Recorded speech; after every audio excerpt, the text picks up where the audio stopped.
¿Qué tal? ¿Cómo les va? Arrancamos un nuevo capítulo, un nuevo encuentro de Agenda de Noticias por la pantalla de Canal 4 de BBC, como lo hacemos casi todos los viernes, tratando de repasar lo que deja la comunicación 2.0, tratando también de marcar agenda, de compartir y de dialogar sobre los contenidos que arrojan en los últimos 7 días los distintos portales, sitios web y también páginas, sobre todo local. Recuerden las vías de comunicación, el Facebook, el Twitter, el mail, también el canal de YouTube. Así que, bueno, nos metemos de lleno, vamos a compartir los próximos minutos con Alejandro Cantaro, quien es fiscal general federal. ¿Qué tal? Buenas noches. ¿Qué tal? ¿Cómo estás? Muchas gracias. Gracias por haber venido. No, gracias Alejandro. por invitarme. Formás parte de un equipo de fiscales que dio origen a través de una resolución de la procuradora Gil Carbó, ¿puede ser? Sí. En realidad no puede ser, es. Sí, el jueves de la semana pasada la Procuradora General de la Nación conformó una comisión de apoyo para los fiscales tanto de Mar del Plata como de algún otro lugar del país, porque digamos como de cierta extensión en su competencia, una comisión de apoyo a la investigación que los fiscales distintos están realizando respecto básicamente de lo que pasó en Mar del Plata en este... Básicamente de las agresiones que sufrieron la gobernadora Vidal y el presidente Mauricio Macri, y de otras cosas también. Sí, porque en esos días también se había dado a conocer que la gobernadora Vidal había sufrido algún tipo de intimidación, con lo cual nuestra labor podría extenderse, aunque limitadamente, pero podría extenderse a colaborar con, y hemos ofrecido a la fiscal general de la provincia de Buenos Aires, a la doctora Falvo, nuestra colaboración y el apoyo tecnológico que puede ofrecer la Procuración General de la Nación en materia de entrecruzamiento de datos, etcétera, para conformar un equipo de apoyo a los fiscales. Y este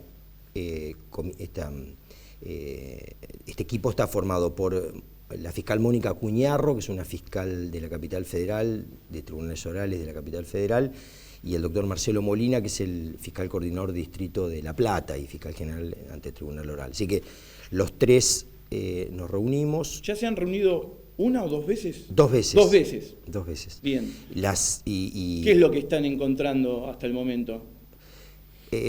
Estuvimos reunidos con la fiscal Mazzaferri de Mar del Plata, que es la que investiga la causa en este evento que tuvo allí lugar en Mar del Plata, donde estaba el presidente y la gobernadora, y nos trajo copia de todo lo que surgía de la causa, y de lo que surge allí es que el evento no tuvo, digamos, la magnitud violenta o la cuestión jurídicamente no es tan compleja, sino que tuvo que ver con una suerte de confrontación entre el juez federal civil, pero que subrogaba el juzgado federal subrogante juzgado penal federal de Mar del Plata, y que la fiscal entendía que había que hacer algunas medidas en la investigación, el juez entendía que había que hacer otras, la fiscal le objetó algunas de las medidas que el juez había dispuesto y el juez entonces le reprochó que ella estaba impidiendo la investigación y conectó esto con una cierta indiferencia de Siria para investigar delitos que tuvieran como víctima o posible víctima al presidente, y que esto tenía que ver con su participación en este colectivo Justicia Legítima, y entonces se mezclaron muchas cosas y se desbordó en este sentido. Nosotros hemos tomado contacto con la causa indica que el hecho en sí no fue tan importante, en realidad tan grave. No, es cierto, no fue tan grave. Fue importante. No fue tan grave. En realidad, lo que descubrimos sí es que podría haber sido mucho más grave, porque, dos cuestiones, ¿no? Sí. Podría haber sido mucho más grave porque luego de que la causa se inicia en la justicia federal, se acumula a esta causa una causa que se había originado en el Poder Judicial de la provincia de Buenos Aires, que deriva de una actuación que hace la policía de la provincia de Buenos Aires, que se encontraba en las cercanías del lugar donde iba a ser el acto desde la mañana temprano y tuvo un enfrentamiento con grupos que venían con palos, botellas, según dice el acta, ¿verdad? ¿Grupos identificados? Sí, grupos identificados, muchos con la cara tapada, y hubo disparos al aire y disparos con bala de goma. Esto se va sucediendo entre las 7:30, 8 menos cuarto de la mañana y las 9:30 de la mañana, es decir, que se prolonga hasta minutos antes de que cerca de ese lugar o por ese lugar pasara la comitiva del presidente de la República.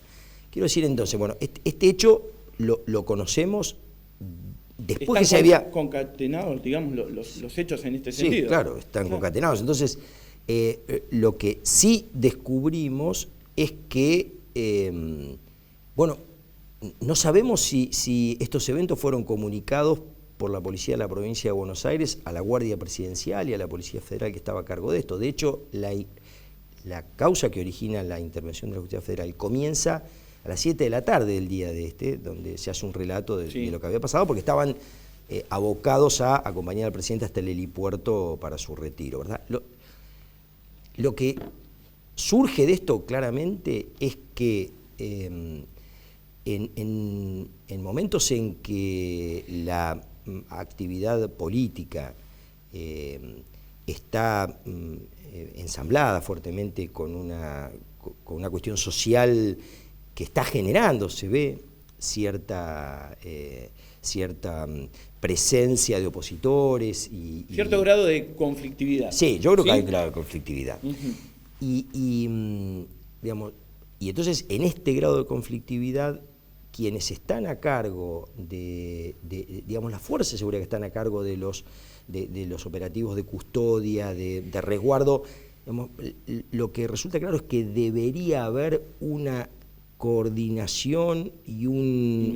¿No la hay? Y bueno, de la causa pareciera al menos que ha faltado esto, que ha faltado una coordinación mucho más aceitada para garantizar la seguridad del presidente. El presidente habló en este acto... ¿Hay dudas en este sentido, Alejandro? Y habló en este acto en el marco de un predio abierto que tenía una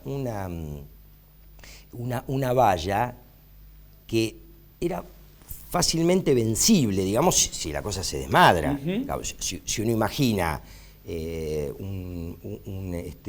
una celebración religiosa, probablemente nadie se va, ¿no? Al momento de comulgar, nadie va a abalanzarse, pero si se advierte, como en este caso, las cámaras de la televisión estaban filmando que había una conflictividad, grupos opositores entre sí. ¿No es tan segura la seguridad de la gobernadora y del presidente? De hecho, detrás de ellos, el cerco con las vallas no cerraba, sino que había dos máquinas motoniveladoras que impedían el paso de la gente, pero que algunas personas fluyeron allí, ¿no? Y entonces, bueno, después viene la actuación de la policía y entonces uno, claro, empieza a discutir si es violento o no, si es acorde.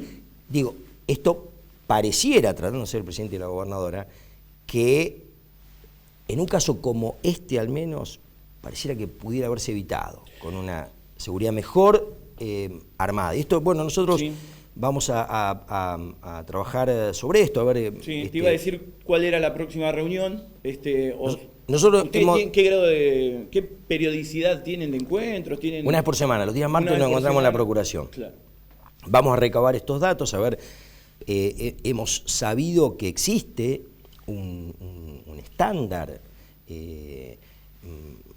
redactado, escrito, de normas que indican cuál debe ser el modo de preservar la actuación del presidente, por lo menos del presidente en los actos públicos. Vallas cada cuantos metros, a cargo de quién está que habría sido redactado por la Casa Militar y que deriva responsabilidades a las fuerzas distintas.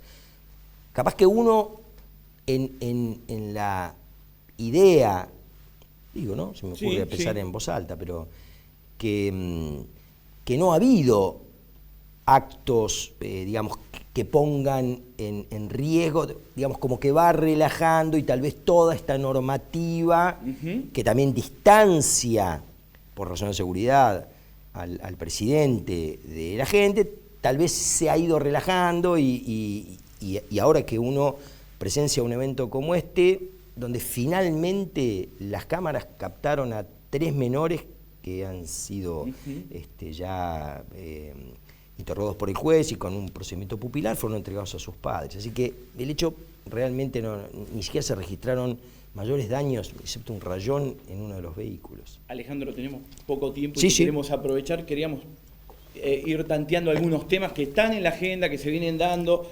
Caso Suris, últimas novedades, ¿qué nos podés comentar, qué podés informar? Bueno, Hay 3 causas. 3 causas. Hay Respecto 3 de la causas. causa de comercialización de estupefacientes, sabés que el Tribunal de Casación Penal Federal revocó el fallo del Tribunal Oral Federal de Bahía Blanca, que había absuelto a todos los imputados, decretando una nulidad, revocó eso, digamos, era lo que nosotros solicitábamos, y ordena hacer un nuevo juicio. Un nuevo juicio. Esto, claro, es un nuevo tribunal, seguramente, pensemos ¿No en está algo que me conformado preguntaba, ya el algo que me preguntaba Zenov, tiene que ver con esto, que ese tribunal tiene un solo juez, digamos, titular, que es el doctor Velázquez. Los otros 2 jueces que integraron el tribunal para ese juicio provenían eran jueces jubilados y fueron convocados al efecto. Ahora, estos 3 jueces no van a poder integrar el tribunal para este nuevo juicio, con lo cual es difícil, va a ser difícil que se designen 3 jueces para hacer este juicio. Esta es la primera causa. La otra causa es la causa por la evasión tributaria, con esta usina de facturas truchas, Sí.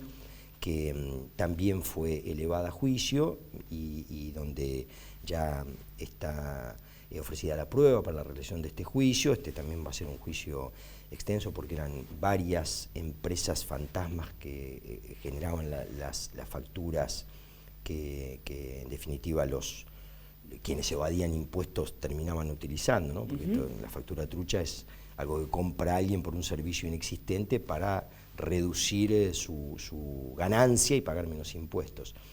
Y a consecuencia de estos 2 delitos, nosotros vamos a intentar probar que los bienes, sobre todo una importante cantidad de vehículos de alta gama, algunos a nombre de Suris, otros a nombre de otras personas, por ejemplo, que tenían tarjeta azul otorgada a favor de Suris, todos estos bienes han sido adquiridos con el producto de estos delitos, y entonces este es otro delito que es el lavado de dinero. Así que, bueno, esto es una investigación que fue muy compleja y que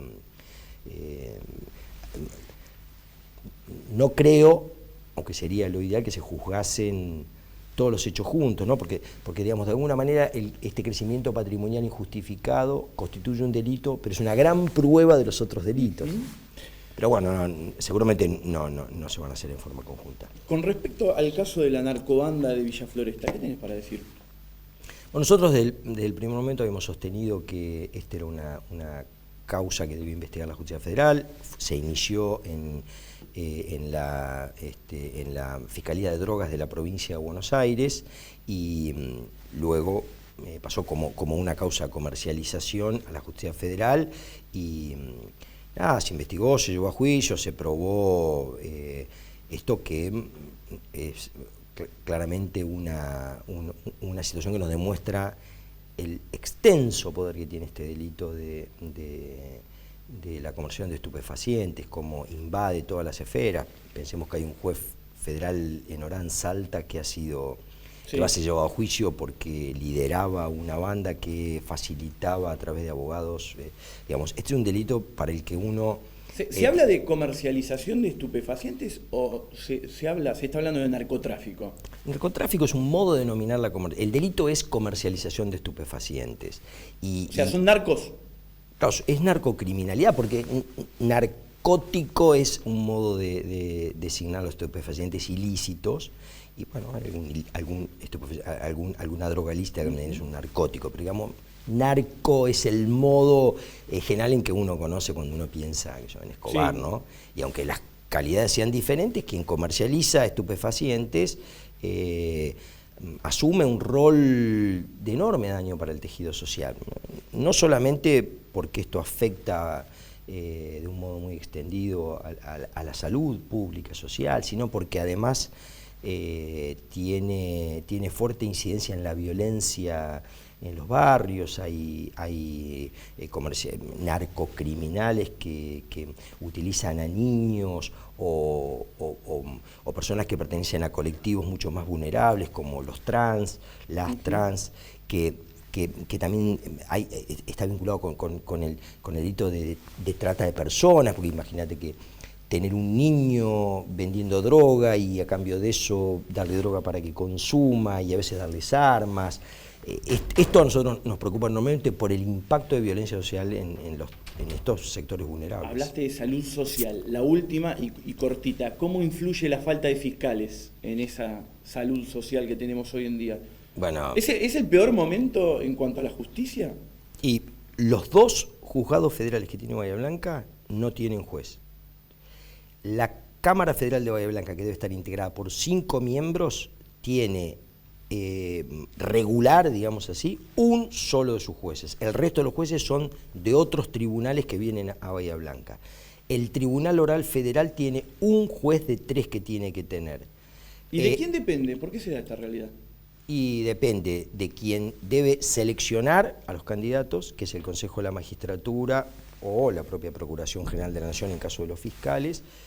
Y luego una morosidad también en el Poder Ejecutivo, que cuando recibe la terna de los seleccionados, el Consejo de la Magistratura elabora una terna, evalúa a todos, elige 3, se los manda al Ejecutivo, el Ejecutivo tiene que elegir uno de ellos. Y allí empieza una pulseada política de apoyo de los referentes locales, y empieza a ver quién es, no siempre es el mejor técnicamente, porque tampoco debe serlo, la mirada política en esto también me parece importante, porque es el juez federal que va a venir a Bahía Blanca, pero se demora enormemente. Alejandro, muchísimas gracias por haber compartido estos minutos. Gracias por haber venido. Bueno, gracias a vos por invitarme.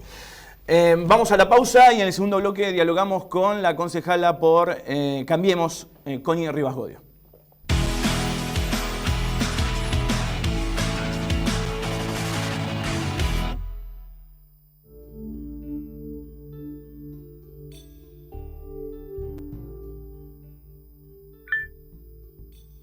En estos momentos, tu hijo puede estar en peligro. En la red, no todo es lo que parece. Cuidemos a nuestros hijos del grooming. Honorable Consejo Deliberante. Por una ciudad con más y mejor diálogo. www.hdbahiablanca.gov.ar. Somos parte de tu identidad. Estamos presentes en tu cotidiano. Consorcio de Gestión del Puerto de Bahía Blanca. Una ciudad puerto para todos. Si tenés cable más internet, tenés más velocidad. Porque tus 6 megas ahora son 10 megas. Tus 12 megas ahora son 18 megas. Y tus 30 megas ahora son 50 megas. BBC, el cable de Bahía Blanca. Si vas a girar o desviarte hacia la derecha o izquierda, usa la luz de giro en el mismo sentido. Si vas a detenerte, usa balizas. En ambos casos, por lo menos 30 metros antes. No todo se dice con palabras. Manejate seguro. Municipio de Bahía Blanca. ¿Pensaste alguna vez en todo lo que nos da la tierra? La tierra tira, la tierra llama. Tu tierra tiene la huella de lo que sos. Profértil, vida para nuestra tierra. Segmento final. Ahí estamos. Segmento final de esta nueva emisión de Agenda de Noticias por la pantalla de Canal 4 de BBC. Compartimos los próximos minutos con la concejala, mejor dicho, por Cambiemos, Constanza Rivas Bodio. Connie, buenas noches, ¿cómo te va? ¿Qué tal? Muy bien. Bien, gracias por haber venido. Ya es un hecho, ya las tenemos, las ciclovías con nosotros, los bahienses. Y sí, finalmente empezamos. La verdad que bueno, fue un trabajo de muchos años y donde participamos muchos, porque primero había como una oposición al tema, sí, pero finalmente se fue incorporando en la agenda de la ciudad. Buscando antecedentes, En el Consejo, en lo que hace a proyectos, hay uno tuyo y uno de Manuel Mendoza, ¿puede ser? Hay muchos, hay de ¿Hay Fabián más? Literas. La verdad mirá, que bueno. no les obliga. El primero en Sí. presentar proyectos fue Fabián Literas. Ajá. Y bueno, pasa que yo después presenté proyectos. Cristina Molina también presentó uno que terminó siendo parte de este proyecto integral, donde hablaba de el resguardo para el ciclista y la obligatoriedad del uso de casco y demás, reglamentación de uso de la bicicleta.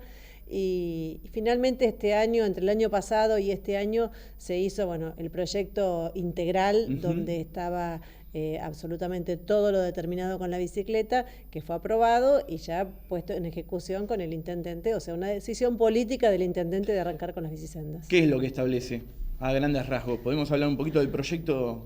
Habla por un lado habla del circuito de las ciclovías en Bahía Blanca, Sí. y Dividido en etapas. Dividido en etapas, y principalmente es esta nueva visión de una bahía más sana, o sea, una bahía donde Más saludable. donde tenemos nosotros como proyecto y como propuesta ir sacando el auto cuando no es necesario, para utilizar más la bicicleta y para utilizar más el caminar, que el bahiense empiece a recorrer la ciudad en bici y a pie. Esto también viene relacionado con una mejor calidad del espacio público, que también lo estamos empezando a proyectar.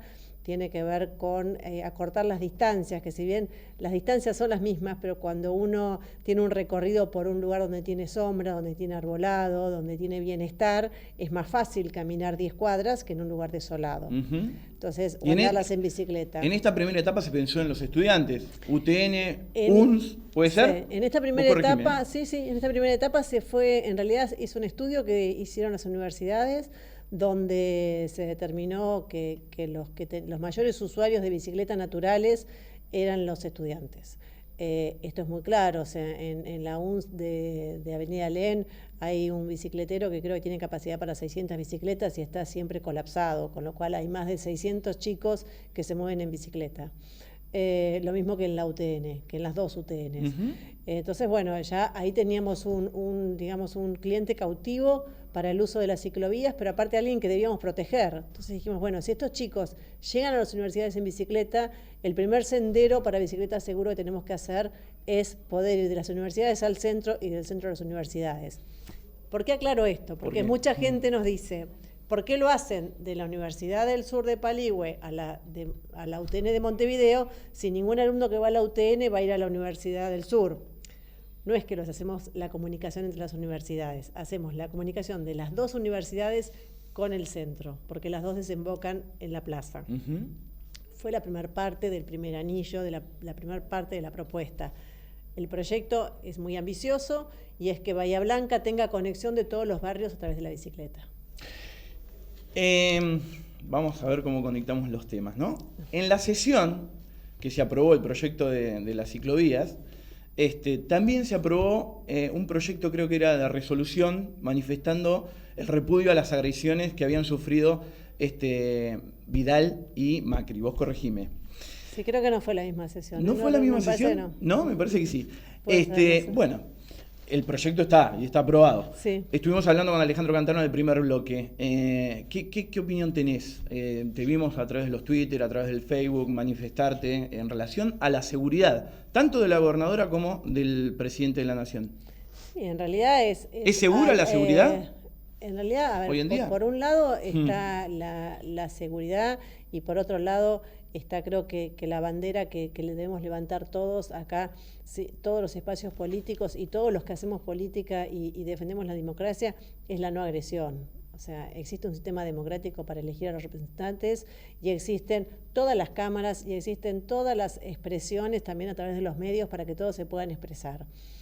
Con lo cual, la agresión hacia la política o desde la política la debemos repudiar todos. Que esto fue lo que dolió un poco, porque hubo espacios políticos que muy lejos de hacer notar esto, que se volvía la agresión hacia los políticos y nada más y nada menos que hacia el presidente y a la gobernadora, se quedaron callados. Y esto, por un lado, duele como espacio político, pero por otro lado preocupa, que es lo más importante, porque que vuelva la agresión de la mano de la política no está bueno.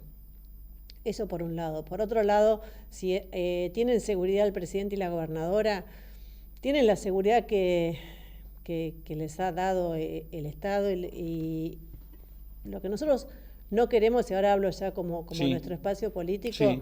y creo que es parte del objetivo, es la aislación. Tanto Mauricio como María Eugenia, quienes conozco mucho desde hace muchos años, tienen un vínculo directo con la gente.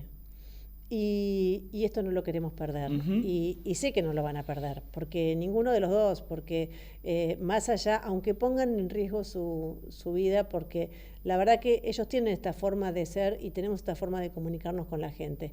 Y creo que tiene que ver con esto, ¿no? Las amenazas y realmente, bueno, ese día el repudio que hicimos la manifestación fue porque los habían apedrado cuando estaban en Mar del Plata, justamente haciendo una presentación de un programa de Hábitat, que es un programa que estamos haciendo a través de Nación, bajando a las provincias, donde realmente se está planificando la mejor calidad de vida para los que menos tienen. Un plan muy integral, muy ambicioso, donde realmente el gobierno nacional y las provincias están trabajando muchísimo, se están destinando muchos fondos reales, se están publicando las licitaciones en todos los medios, incluso en las redes sociales, con una transparencia absoluta. Llama la atención que cuando el presidente y la gobernadora van a hacer la presentación de este plan en Mar del Plata, son agredidos y o sea, es como que intentan crear una barrera para que no lleguen al vecino y a los destinatarios. Hablaste de Hábitat, ¿se pusieron de acuerdo con los concejales del bloque Frente para la Victoria? Y estamos ahí conversando. ¿Fumaron la pipa de la paz? Sí. ¿Están ahí? ¿Siguen todavía las discusiones? Bueno, discusiones ahí está bueno. Sí, Está no, bueno seguro, que así sea, es porque saludable. Si todos Democráticamente si saludable. todos pensáramos lo mismo, Seguro. tendríamos muy poca representatividad, porque de hecho la ciudad no piensan todos igual, ¿sí? Yo creo, y vos has vivido el Consejo Deliberante, estamos ante un buen consejo. Me parece que estamos en un consejo deliberante donde hay diálogo, donde, Sí, bueno, cada vos has vivido uno- otros. Sí, por supuesto. ¿Se refrescó? Y incluso después de que yo me fui del consejo, hubo un consejo peor aún, más agresivo, más violento, donde no se discutía política, sino que empezaba a haber otra cosa ahí adentro y me parece que no estaba bueno. Nosotros hemos recuperado en este consejo el diálogo, ¿sí? Más allá de que, bueno, uno por supuesto, y sobre todo en el Sí, caso de las ser- diferencias que vos marcás, y seguramente. en el caso de ser oficialista, bueno, obviamente uno está expuesto a comerse mucho más bife que cuando sos oposición. Es más fácil ser oposición y marcar la cancha desde afuera. Pero, repito, me parece que hasta incluso los que están marcando la cancha desde afuera lo estamos haciendo con mucho respeto. Y nosotros, como oficialismo, estamos escuchando mucho a los de afuera también. Creo que eso es sano. ¿Arranca el SIC Noroeste en octubre? Arranca el SIC. Esto nosotros lo dijimos desde el primer momento, hubo una demora de tiempos, pero arranca el SIC, era una promesa, era una decisión política del intendente y Héctor en este sentido, la verdad es que toma una decisión y bueno, y hace todo lo posible para que las gestiones se lleven a cabo, así que fue una promesa y es una realidad. ¿Y Crono? Crono ya es una inversión privada, la verdad que también me parece que como ¿Qué opinión ciudad, tenés vos al respecto? Mira, como ciudad y como proyecto de desarrollo, creo que está muy bueno que se desfocalice el centro de la ciudad y se empiece a crear un nuevo centro. De hecho, yo no estaba cuando, sí estuve ahora en el último tiempo de Cronos, cuando se votó la ordenanza, pero no en el año y medio de discusión, y me parecía que era como hasta un poco incoherente la postura de algunos, porque en un momento la planificación de la ciudad decidió que ese lugar se tenía que desarrollar, ¿sí? Y se hicieron muchos estudios, trabajó con las universidades, se hizo un proyecto de ordenanza del área centro que finalmente no salió, pero que se discutió mucho, y antes de tener una normativa, viene un grupo de inversores para invertir donde ya la ciudad había discutido que tenía que irse para allá, ¿sí? Es cierto que llegó la propuesta de Cronos antes de que estuviese la norma y por eso hubo que hacer una interpretación de la norma. Pero ya había una decisión política de la ciudad de que estaba bien que la ciudad se desarrollara para ahí. Entonces es medio contradictorio, ¿no? Porque uno le dice a los inversores, vamos a hacer una norma para desarrollar aquella área, y cuando vienen a desarrollar le decimos, no, pará porque no está la norma. Donde en realidad es, bueno, los tiempos políticos por ahí trabaron este desarrollo de la norma. Siendo concreto para que se entienda claro y los vecinos lo entiendan, a mí me parece bien que se empiecen a crear nuevos focos de desarrollo de la ciudad. Y me parece muy bien que la ciudad se desarrolle más adentro que afuera. Me parece que esto también tiene que ver con empezar a crear lugares donde dan calidad de vida a los vecinos, porque tiene que ver también con lo que conversábamos en el tema de las ciclovías, empezar a recuperar áreas de la ciudad que se vayan conectando con lugares mucho más amigables para que el vecino de Bahía empiece a dejar un poquito el auto y empiece a caminar más o andar más en bici. Connie, la última porque nos quedamos sin tiempo. Continúas con el timbreo, que es a nivel nacional. También hemos capturado algunos tweets y creo que algunos posteos en Facebook. ¿La gente continúa esperanzada? Es muy interesante el tema del timbreo y la verdad que se lo recomiendo a todos los espacios políticos, porque no es lo mismo ir a una reunión de vecinos en una sociedad de fomento que ir al timbreo. El timbreo, uno no sabe quién está del otro lado, ¿sí? Es ir, tocar el timbre y algunos te reciben muy bien, otros no te reciben tan bien, pero la gente, digamos, el que te atiende te hace un planteo muy claro, muy preciso y no corporativo, ¿sí? Entonces te permite realmente saber dónde estamos parados en la gestión de ese sector del barrio, en el barrio en general y en la ciudad, más allá de la provincia, la nación, porque a veces algunos empiezan a plantearnos temas mucho más, más provinciales, ¿no? O nacionales. Pero a nivel local es muy bueno. Y la experiencia que vivimos en el último timbreo, que muchos funcionarios salieron a la calle, que muchos concejales salimos a la calle, que fuimos a decirle al vecino, acá estamos, queremos saber, lo que hacemos bien por lo general te lo transmiten, pero queremos saber qué es lo que falta, qué expectativas tenían y no están cumpliendo, para dónde vamos, que nos ayuden a marcar el rumbo. Está muy bueno. Y no solo eso, sino también salir del escritorio y ir al lugar de verdad y encontrarte con que hay alguien que para hacer un trámite fue 5 veces a la municipalidad y que le faltaba el sellito y le faltaba y encontrarse con esa persona y ver el sacrificio que es para esa persona dejar sus cosas, tener que moverse para hacer ese trámite y que bueno, uno con la diaria y con la gestión a veces está tapado de estas cosas y no las ves. Está muy bueno llegar al vecino y poder tener un diálogo y poder construir juntos. Muchísimas gracias por haber venido. No, a vos. Y de esta manera llegamos al final de un nuevo capítulo de Agenda de Noticias. No se olviden las remisiones. Buen fin de semana.